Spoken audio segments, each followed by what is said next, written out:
Hi, I just want to sort everything out. Are you okay? Are you okay? Are you okay? Hello!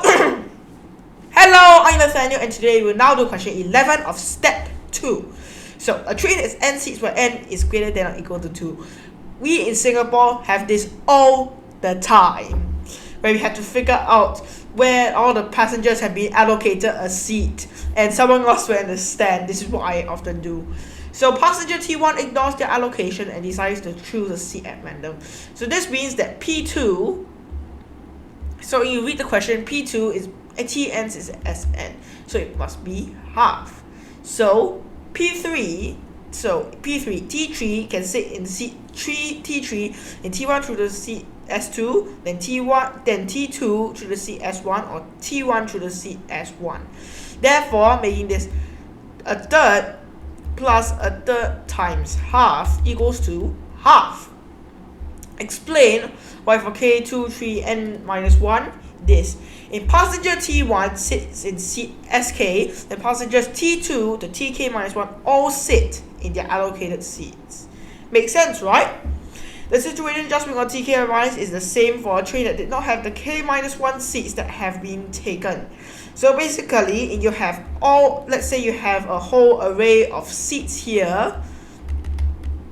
Passenger T1 sits in seat SK, so this means T1, and then passengers T2, T3, TK minus 1, all sit in their allocated seats. The situation just before TK arrives is this means that the k minus 1 seats which have been taken are removed now, and for which TK had been allocated at seat S1. So this means T1 sits in seat S1 with probability 1 over n, after which all the remaining passengers will get their allocated seats. That makes sense, right? So this means that we will have to figure out every single one of them will sit in their allocated seats with absolute certainty. And now, for 1k and T1 sits in seat SK with probability 1 over n. So P Tn sits in Sn, T1 sits in SK, which therefore means equals to 1 over n times the probability of n. Not so fast. N minus k minus 1, because the k minus 1 seats have already been taken.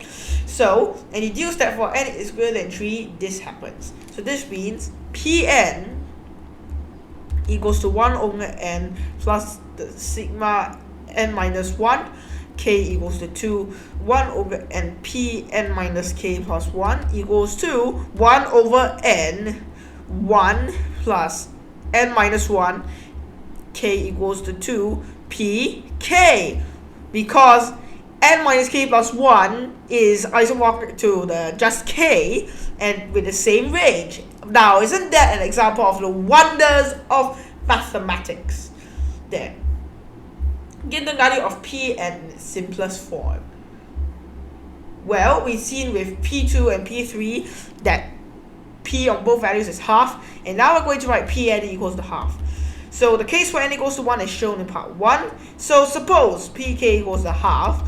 So Pn equals to 1 over n, 1 plus n minus 2 times half equals to half. Therefore, by induction, Pn will then be half for every single case available.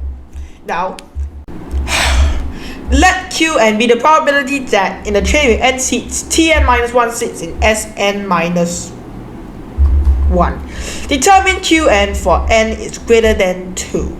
Well, it's actually a very simple question, do we put it that way? So for 1k n minus 1, Tn minus 1 sits in S minus 1, T1 sits in SK is Qn minus k plus 1, similar to the logic in the other bit. So by similar reasoning, Ptn minus 1 sits in S minus 1, T1 sits in S1 or Sn equals to 1. So this means that Qn equals to 1 over n, 2 plus n minus 2, k equals to 2, q n minus k plus 1 equals to 1 over n, 2 plus n minus 1, k equals to 3, q n minus k plus 1. There. So if n equals to 3, then T2 sits in S2 in any case where T1 doesn't sit in S2. So this means that Q3 equals to 2/3. So Qn is 1 over n. Let me write this down. Qn, this is not working. Technical issues here. So Qn equals to 1 over n, 2 plus n minus 3 times 2/3. Which, as you might all know, the answer is 2/3. Therefore, by induction, we have already proved it. See you in another step video.